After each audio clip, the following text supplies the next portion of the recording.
वज़ीर-ए-आज़म ने डीजल की कीमत में 135 रुपये फ़ी लीटर कमी का ऐलान कर दिया। वफाकी हुकूमत ने हाई स्पीड डीजल और पेट्रोल की फ़ी लीटर कीमतों में कमी का ऐलान कर दिया।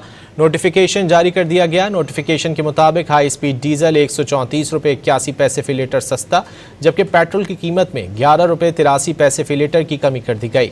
हाई स्पीड डीजल की नई फ़ी लीटर कीमत 385 रुपये 54 पैसे हो गई, जबकि पेट्रोल की नई फ़ी लीटर कीमत 367 रुपये 58 पैसे मुकर्रर हो गई।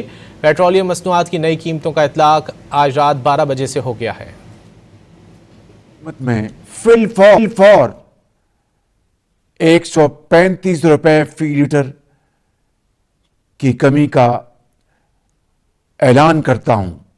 डीजल की कीमत जो इस वक्त 520 रुपये फी लीटर है, वो आज रात 12 बजे कम होकर 385 रुपये फी लीटर आपको डीजल मुहैया होगा। इसी तरीके से पेट्रोल की कीमत,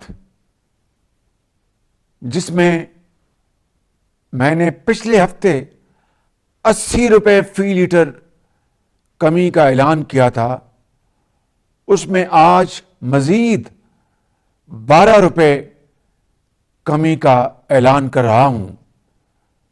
और इस तरह पेट्रोल की कीमत आज रात 12 बजे 378 रुपये से कम होके 366 रुपये फी लीटर हो जाएगी।